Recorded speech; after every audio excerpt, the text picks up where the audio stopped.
Hi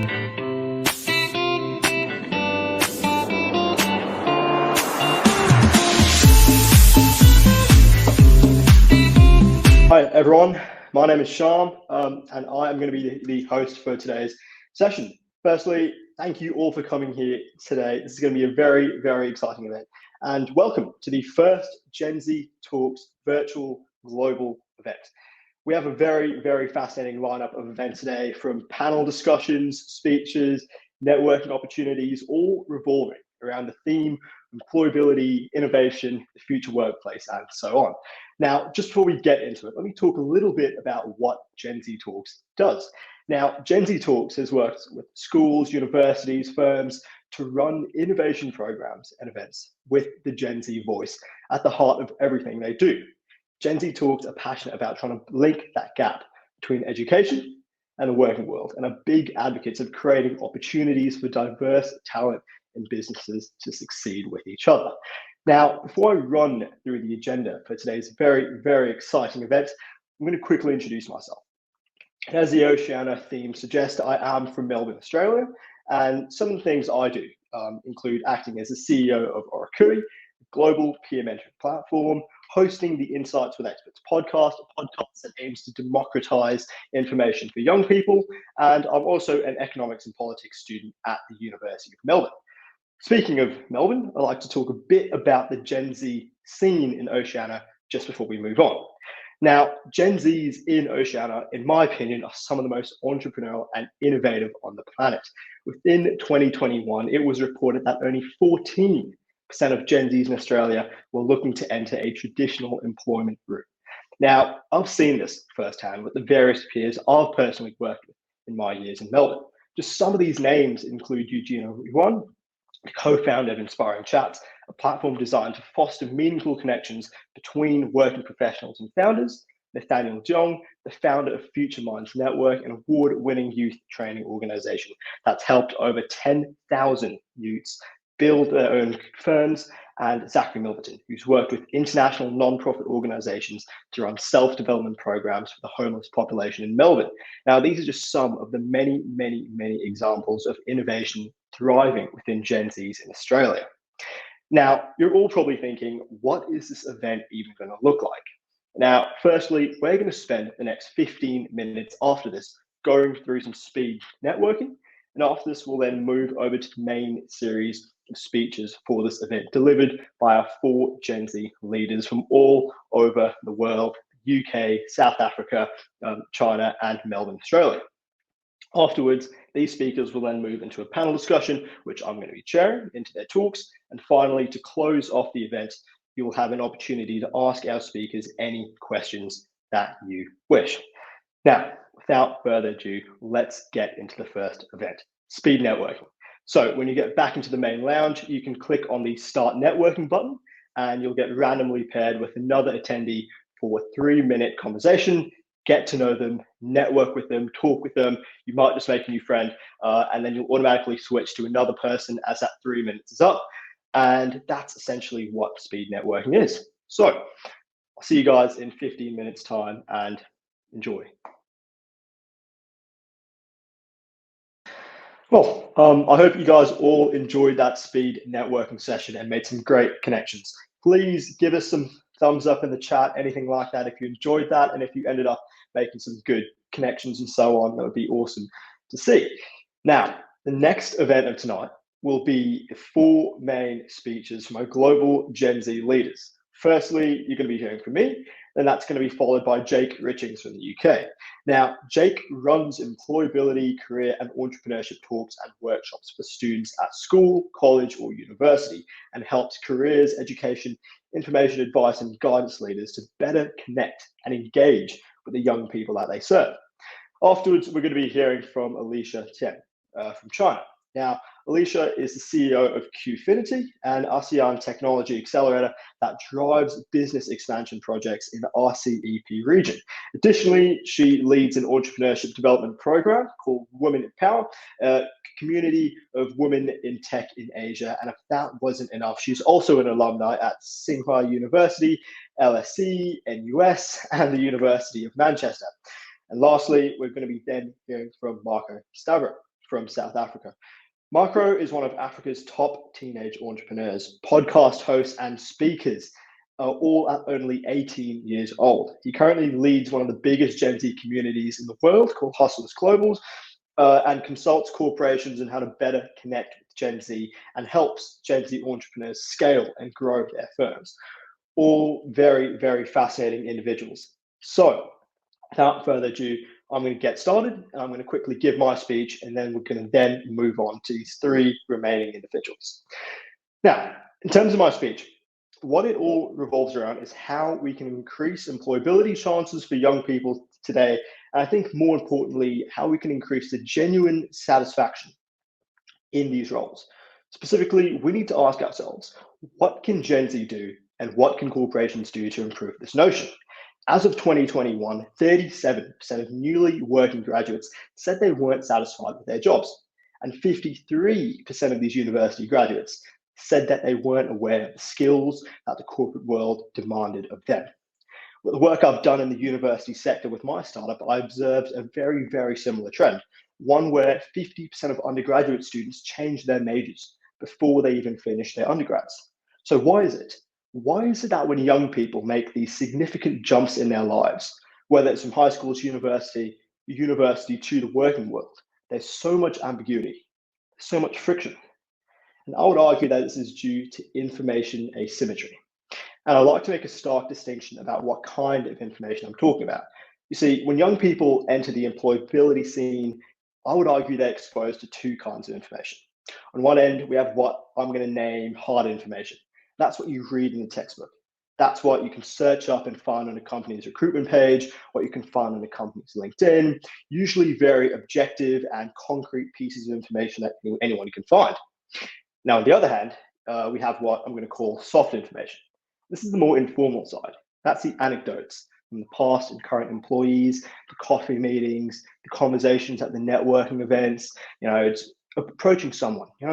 What's the corporate culture at your firm like? What do you want to see around the people you work with?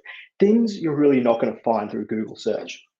And while the first kind of information, it's pretty important, I would argue that this second kind right here is imperative when it comes to giving young people proper exposure to what the working world is like. And the fact of the matter right now is that it's not being democratized. That's the reason why I would argue we have a barrier of what's expected by young people in the working world and what the expectations are for young people from corporations. Information asymmetry. This then leads to a very straightforward hypothesis, which I have. If we want to get more young people into the workforce, increase job satisfaction, and at the end of the day, employee retention in these firms, we need to democratize the sense of soft information. Get more young people immersed into the working world before they even reach the working world. It is through these gains of networking that students are not only exposed to the skills in the professional world, but have a holistic understanding of what specific professions and jobs entail. The most prominent example I can think of is with law students. A total of 24% of law graduates changed their professions just after 3 years in the legal industry. Why is this happening? And for 2022, the Access Group found that talent retention was the number one problem facing law firms all over the world. Now, I would argue this is for the lack of exposure, leading to a lack of enthusiasm in certain industries. And I'm not just talking about law here, I'm talking about the fact that this is a synergy that we see in many, many industries around the world. So, if corporations want to retain Gen Zs, they must first ensure that Gen Zs have a transparent expectation of what their role will entail. And this comes through not just posting job offers and marketing on LinkedIn, but through enacting genuine conversations. Get your current employees in schools, universities. Let students pick your brains apart, because very often your anecdote might just be what inspires them to take on a certain profession, and more importantly, do it enthusiastically. I know that was definitely the case for myself. Conjunctively, young people need to proactively seek soft information, attend networking events, put yourself out there. Examples like this very event here, this is a very nice example. And for example, in the 32nd episode of my podcast, Insights with Experts, I interviewed a man called David Christmas. And David Christmas is a former CEO at DHL. And he talked to me about one of the biggest misconceptions that he thought young people had. And that's just how willing professionals like himself were, even people who are at the very top of the working world, were to even accept an invitation of a cup of coffee. He said all he needed was the initiative of a young person to actually ask him. That's something right there. Don't be afraid to take the initiative. Now, this one not only gives you important exposure to the professional world, but ensures that when you apply for a job, you're going to be genuinely enthusiastic about it because you've been exposed to what the culture, what the soft information is like, which I would concludingly argue is the most important thing, as what it leads to is a virtuous cycle for all parties involved, whether it's Gen Zs, corporations, or so on. So with that, I'd like to conclude my speech and thank you for listening. Now, to move on swiftly, we are now going to hear from Jake Richings. Jake, when you're ready, the stage is all yours.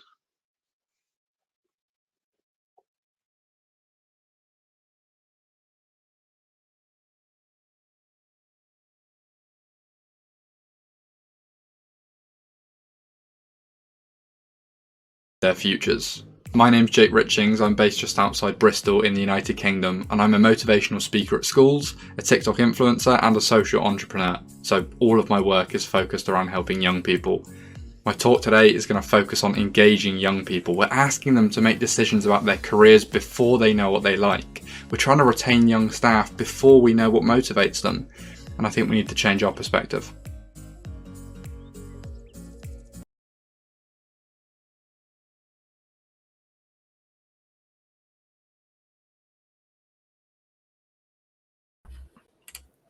Fantastic. Nice to see a little video of myself there. I saw that video and I was like, I'm not wearing that. In fact, it's much lighter here. And I really want to just say, firstly, well done to Shyam. That was a brilliant talk. Hopefully it hasn't stolen my thunder at all, because I want to share with you one idea about how we can better engage young people with their work. I believe that we're asking young people to make career decisions before they know what they're good at, telling them to follow their passion before they know why they like what they like. And I believe this is leading to companies struggling to retain young staff because neither the company or the young person can work out what truly motivates them. The problem is we're asking these work-centric questions, by which I mean, what are you good at? What are you passionate about? What would you like to do when you leave school? When I left school in 2015, I was neat, not in education, employment, or training. I had no idea what I wanted to do. I didn't know what I was good at. And I felt like I was the only one who was feeling this way.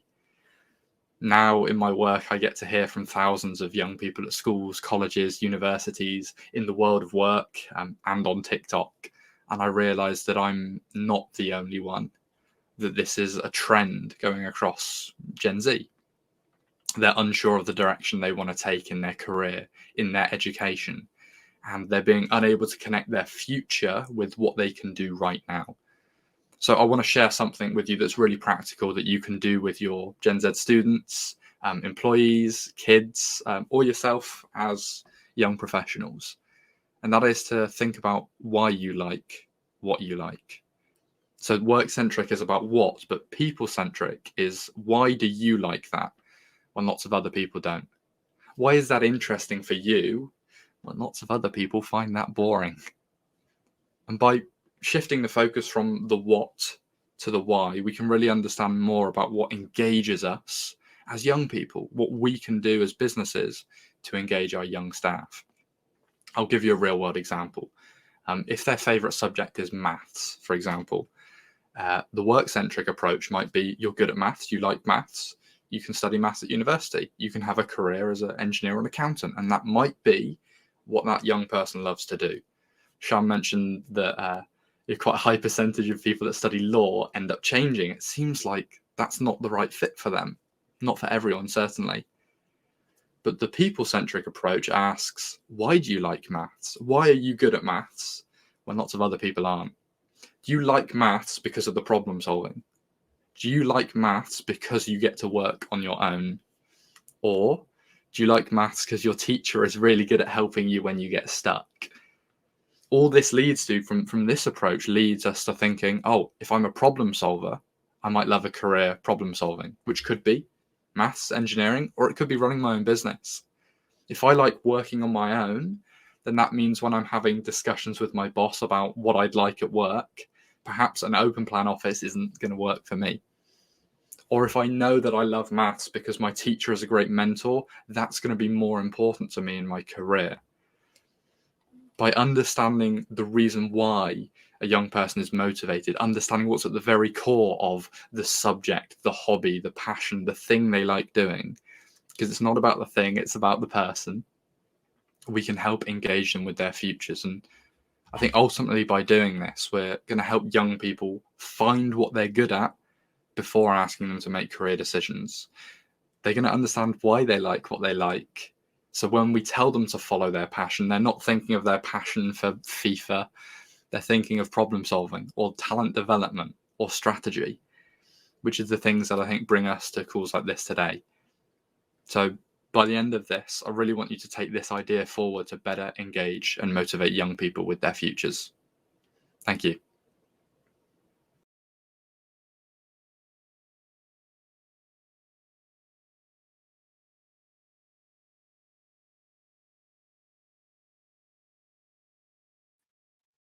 Thank you very, very much. I think that was a very, very thought-provoking speech you had there, Jake, specifically as you tied your own personal experiences into that and really focused it around the whole people-centric approach. I think that's something everyone can really hear from.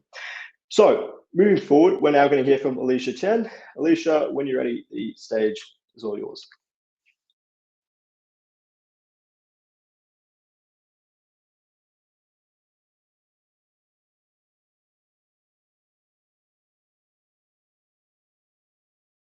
I'm currently the CEO of Qfinity. We're a cross-border accelerator in China and Southeast Asian region.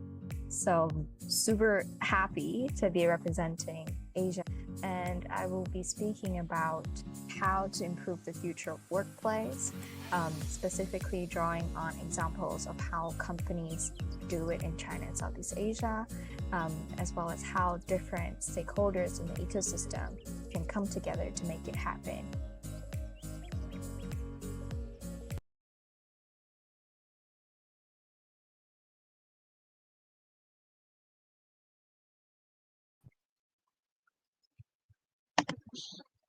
Hi everyone.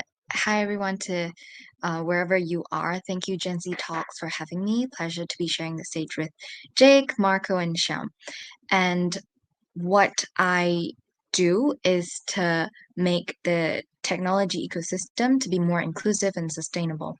And my key message today is for businesses and individuals to focus more on providing upskilling opportunities and also to understand the current stage of the workplace. So I will break my talk into a few parts. First, the current stage and what the problem is that we're working with regarding the future of work. Second, how businesses can do so. And then third, how individuals can play a part. So we are in the midst of a rapid shift in digital transformation and transition in all aspects of life with technology advancements and urbanization. And this will indicate a fundamental shift in the way we work, the skills we need, and what the future holds. Where I'm from in Southeast Asia, more than 60% of the ASEAN population is actually under 35 years of age. So understanding the views, priorities, and concerns of the region's young population is absolutely essential for innovation ecosystem stakeholders to know what to do and to play a part in making it better for everyone. So Fortune 500 giants like Google, Microsoft, Meta, JP Morgan are already providing options to be fully remote, as with Accenture, McKinsey, from very recent conversations I've had with my friends. And this indicates an increase in highly flexible, agile, and diverse companies that adapt really well in a fast-changing world. Cross-border teams are also becoming a fixation of company cultures, and talents are still the most valuable asset to organizations as they shape enterprises' success. So organizations that cannot catch up to this trend or fail to understand this will face disconcerting issues such as the inability to capture talents, inability to build sustainable capabilities as well, or to risk a partially obsolete workforce that is marginalized by the Gen Z dominated workplace in the future. So now more than ever, governments, corporates, universities need to consider the implications of the lack of understanding in building a sustainable geo workforce. So the issue that I will be highlighting today is about learning. So education system, at least in Asia, focuses more on students studying in schools. And in China, only 14% of the corporates provide holistic skills training, and the number is from McKinsey's recent report last year. And this is not sustainable as the post-pandemic and digital transformed society that we're in is in need of an inclusive workspace, because now we've got robotic process automation. This scenario in a scenario that if there's moderate automation implementation involved, by 2030, there will be 605 million workers globally who are required to change their careers. And by 2030, 281 billion hours of the jobs that require manual labor will be replaced, and 80 billion more hours are expected to increase for some of the new skills that would be required, such as emotional communication skills, technical skills, and high cognitive skills. So it is a problem that many corporates or academia space don't fully support for students or for individuals to adapt to the new skills that are needed. The other problem is that the world is currently facing gender and wealth inequality issues. So only 38% of women in Southeast Asia hold senior management positions in 2021. And Asia also have a lower overall urbanization rates than any other region. So some tips for business level corporates to incorporate first is to make the workspace more efficient. So stripping down back to basics, making tools that are optimizing operations easy for the younger generation to use. So utilizing more social media or applications that are easier to communicate. And secondly, of course, to invest in the upskilling of the workforce. Not just for executives, because the disparity of learning in companies is that most companies have trainings only for executives, but not across the workforce. So entry level, mid level, and training for everybody. And for individuals of Gen Z, I would say for the Gen Z people that I have been working with, slightly more comfortable with where they are. So I would say don't stay comfortable and continue to upskill yourself to adapt to the very fast changing world. Have more patience and to know your value and to aim high. Thank you.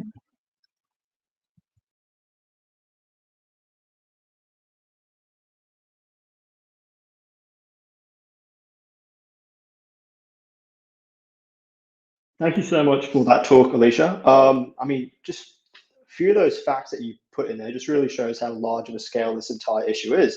I mean, just the fact that 60% of the ASEAN population being under 35, I mean, it just shows the extent to which firms, everyone really has to take heed of this. So once again, awesome talk. Now, moving forward, we have the last speaker, Marko, Stavrou, the stage is all yours.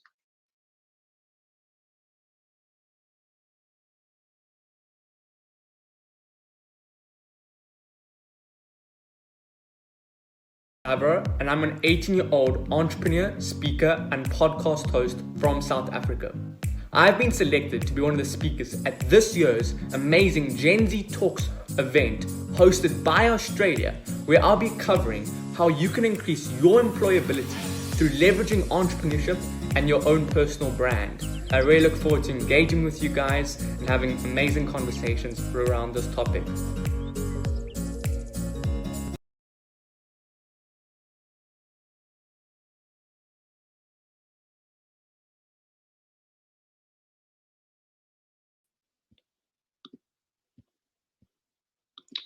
Good morning, everyone. And for the Australian people, I think it's in the evening. Thank you so much for Shyam for the introduction. I can't wait to share my talk with you guys about why everyone should own and have their own personal brand, right? And so to quickly just define what a personal brand is, it's you, it's your story, it's who you are.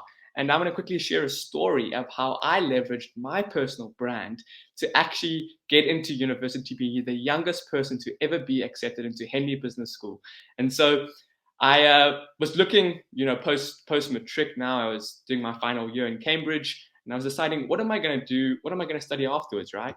And I found Henley Business School. I was really passionate about business at this time and innovation management. But the problem was that they only accepted people with 5 years experience, and all of the people in my class are in their 30s and 40s, right? And so there was this challenge and this barrier that I had to overcome.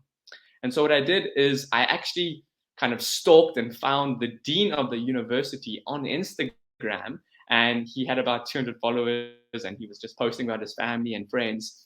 And I reached out. My message to him was, hey, my name is Marko Stavrou. I'm a young entrepreneur from South Africa. I'm finishing my last year, and I'd love to interview you on my podcast and my publication, Hustlers Global. And so that was the message I sent out. No idea whether he's going to respond or not. And he responded saying, I'd love to do it. We jumped on a call. We did the interview. And just before we ended the Zoom session, I said to him, by the way, I'm actually interested in attending Henley Business School. And he said, okay, that's great. And I said to him, I've tried to contact your team, but I haven't got a response yet. And so he actually took out his phone and started calling the lady, the director who I had spoken to, and said, I'm here with Marko Stavrou. He said to me that you haven't responded to his email. I just wanted to know. And he actually said, responded to him and said, he doesn't have enough experience. He's too young, right? I was 17 at the time.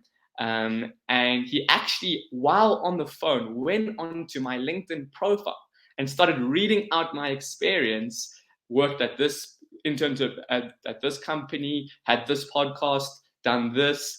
And he responded and said, no, he's got more than enough experience. He's worked at all these companies. Please, can you get in contact with him? And he ended the call. And actually, on the call, he said to me, Marko, I'd like to give you a scholarship to Henley Business School, and I'd like to invite you to join us, right? And so that is my story of how I got into Henley Business School. I was the youngest person ever to be accepted, and how I leveraged my personal brand.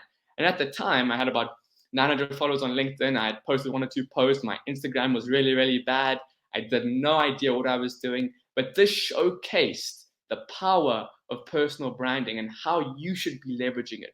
So I'm going to be sharing, currently we know the stats regarding unemployment, 35% in South Africa, and in America, between the ages of 16 and 24, there is a 14.9% unemployment rate. So it's quite scary stats. And as a young person, you're looking at these and you don't know what you want to study, as Jake said, and now you're kind of deciding, what do I do with my life, right? How do I do this? And so looking into getting into the work, you're going to need to create the competitive advantage. And that's where personal branding comes in. And one of the things I look when people ask me, okay, well, Marko, how do you define a personal brand, or what does that actually look like? And I like to ask people, well, if I search your name on Google, what will come up right now? If I search your business on Google, what will come out right now? And obviously the difference is one is personal and the other is an entity's brand. But I think it's really, really important moving into the 4th industrial revolution, moving into a digital age where in-person interviews and resumes and the traditional thinking about how we are applying to jobs and how we are getting employability is totally shifting. And so you need to go through this digital transformation where you're evaluating and posing the question, what does my personal brand look like today? And all of those things, right? Your personal brand is just an added value to who you are and what you offer to the world. And the more specific, the more content you can put out about what you're passionate about and showcasing who you are, the better it is going to be for you when it comes to jobs, when it comes to career, when it comes to relationships. And so this is my message to you guys. Really, from this talk, I think this is your time to start your personal brand and to elevate it to the next level. And to end my, to showcase, the bit of a formula for you guys in terms of that. I really believe focusing on one channel is really, really important, whether it be LinkedIn or TikTok or Instagram, and providing content that you're actually excited about and you would want to consume yourself. I see a lot of young people just putting out stuff, but if you're talking from a point of value, from a company's point of view, do they really believe in it? I don't know. Do you really believe in it? I don't know. And so thinking about your personal brand, being intentional about it. And I would like to end off by just giving you guys this question to ponder on. What is your superpower? So I hope you enjoyed this talk. I hope it was insightful, and I can't wait to see and connect with all of your amazing personal brands.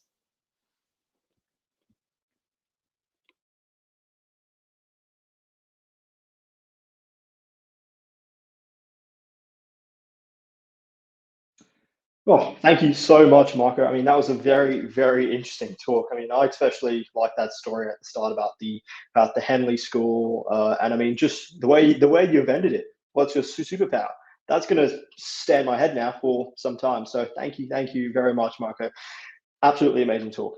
Now, moving on, everyone. We're now going to be moving on to the panel discussion. So we're going to invite the remaining speakers up into the stage.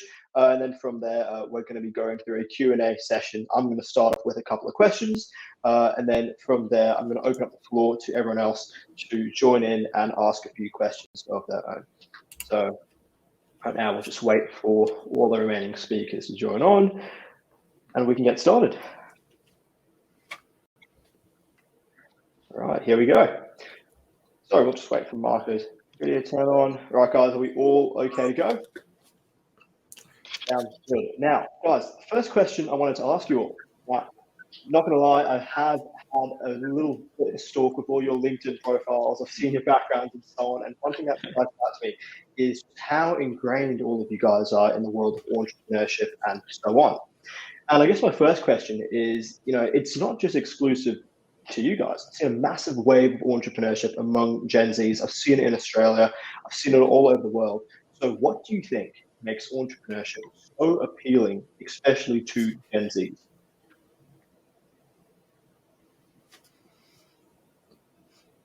I'm happy to start on that one. I'll go. I think a lot of it, certainly from my own experience, was about solving my own problem, which was certainly leaving school and at work, not knowing what I was good at, not knowing my thing. And I felt like I couldn't find that in traditional work. I didn't know what job role that was described as, or what industry that would fit into. So I think whilst there are definitely pull factors of entrepreneurship, for me, certainly it was the push factor of, I don't think I can find this in traditional work as it looks. And so I think the key thing for a lot of people is, okay, what are the push factors? Where are you at currently with work? What is maybe pushing you away? You mentioned in your talk, Shyam, that lots of people are changing their degree because they can't find what is really motivating them. And I feel like entrepreneurship, doing your own thing, really is about finding that thing. Okay, what is motivating me? How can I follow that thing? And that tends to follow the path of doing your own thing, entrepreneurship as a role. I mean, I can add on there as well. We, Gen Z, grew up, their parents post, they went through 2008 crash. And so they're experiencing, whether subconsciously or consciously, that money is a factor in life, right? And a lot of them are therefore understanding and initiating they need to make their own money, right? They need to support their family. They need to get their own financial income in because of, university debt. And so I think there's this massive awakening almost as young people that we realize the world, a lot of it's based on money and a lot of it based on income and to survive, right? It's a necessity to survive. And so I think entrepreneurship and creating your own business and getting side hustles and getting other internships, I think stems from that as well. Sorry, Shyam, did you want to speak on that? I actually had a question exactly for you, Alicia. So, I mean, what these two speakers here have established is just how ingrained entrepreneurship is for Gen Zs. And, evidently, we're doing things to kind of show that, right? Now, moving forward, then I guess into the world of work, how do you think corporations can kind of suit Gen Zs to that? How can they make their workspaces suited to a more entrepreneurial group of people moving in? Yeah, thank you. Thank you for that question. Actually, I was about to make a point slightly different from Jake and Marco about why Gen Z people are moving into entrepreneurship.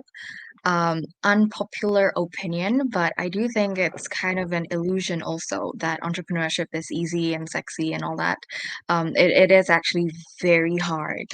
Um, and also because there's a trend of, a lot of innovation, uh, that is required for disruption and technology innovation from corporates as well that are needed. So generally there is a need in startups. There's also a lot of funds, investors in this space. So there is kind of a vacuum of space for people to be able to innovate, be themselves, and to jump into something that's really unknown.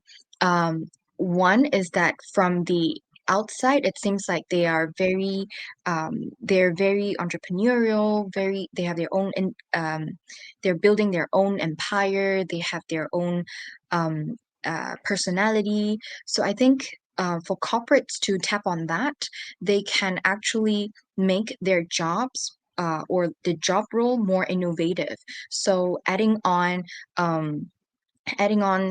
elements of individuality in their roles, because I think some of the corporates actually I think Accenture actually have something along the line of you build your own path if you come into our workspace. And I think some of my colleagues are also here with me today, and something that I really encourage for them to do is to build their own path in doing what they want to do. So they're ecosystem players instead of just employees, and they are also building their own empire. And I'm just tapping into their ecosystem. So I think giving employees or team members the space to do what they love is definitely key for the next generation to be more entrepreneurial. Yeah. Awesome. And I think all of you guys have made some really, really fantastic points there.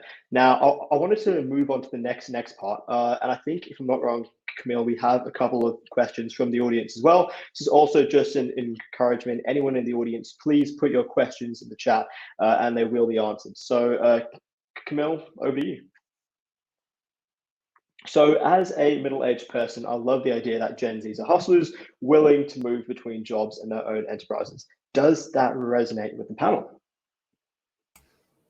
Yeah, I like that. Thanks, Rish, for sending that question through. I feel like to some extent, this is something that goes across all generations. All generations have, okay, some people are going to want to create their own thing and do their own thing. Some people want that security more. Other people have other paths they want to follow across all generations. I think it's highlighted amongst Gen Z, I think, for a couple of reasons. One of which I think is there's approach certainly on social media, and there's a presence on social media, especially around things like Forbes 30 under 30 or 20 under 20 or 10 under 10 or whatever. There's all these things that highlight people that are young, making their own path. So I feel like that highlights it a little bit more as well. Also because there's no conceived norms, I suppose. So if you've got maybe like 40 years experience, there are certain ways that things are just done. But when you're new to the world of work, you don't have to conform to those. You say, well, this is how it's always been done, but I don't want to do it that way. And I think you stand out as a result. So certainly for that one, Rish, yeah, I feel like that does resonate with me, that I like to see a lot of Gen Z people doing that. But I do think it goes across all generations as well.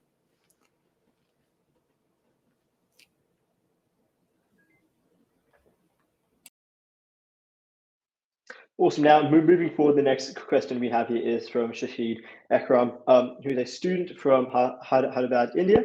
Now, this question here is, what skills do you think everyone in Gen Z should have?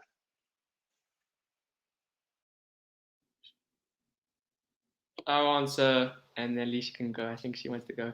But I think one of the things working with a lot of corporates and kind of evaluating what are they looking for, a lot of EQ and SQ skills, right? And so it's more about how do we deal with people, how do we deal with conflict versus the actual skills that, practical skills that we're learning from university. For example, if you're studying to be an accountant, right?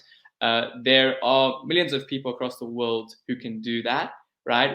The reason we're going to hire you is because of how do you actually, within a team, are you effective? How do you deal with the clients?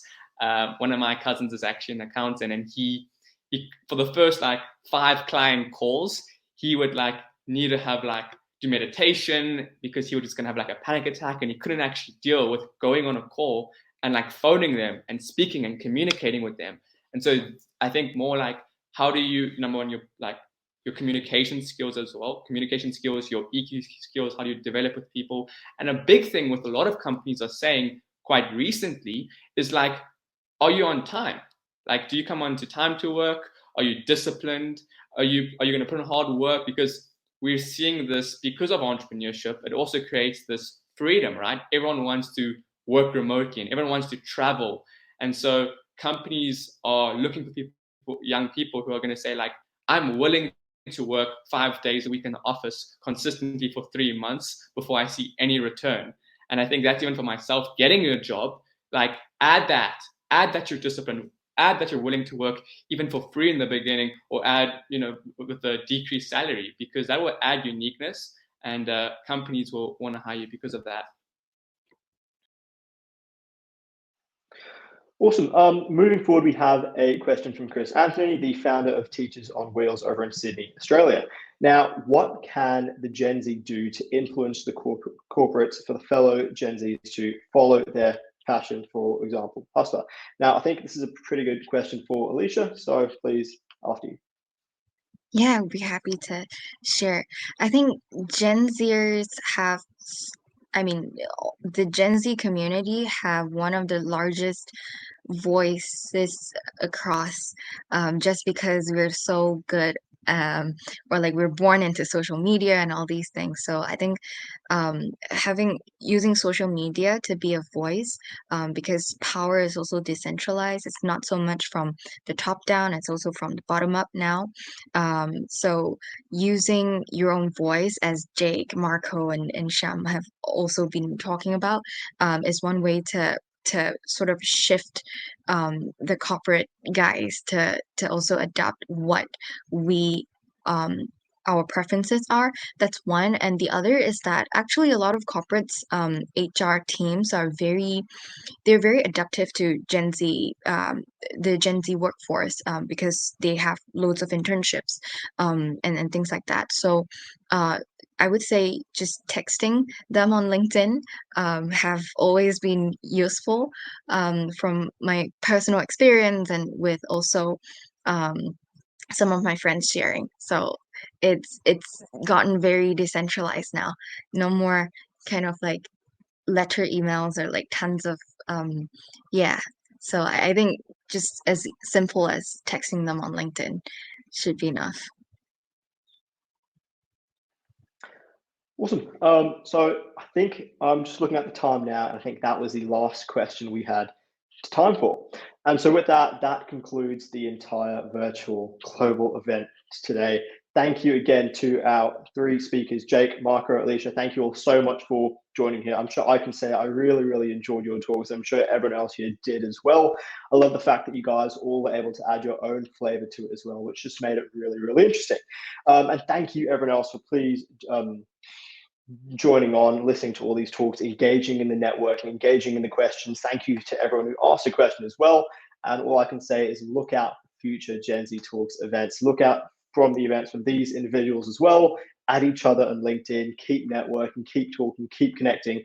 And we will see all you guys in the future. Thank you.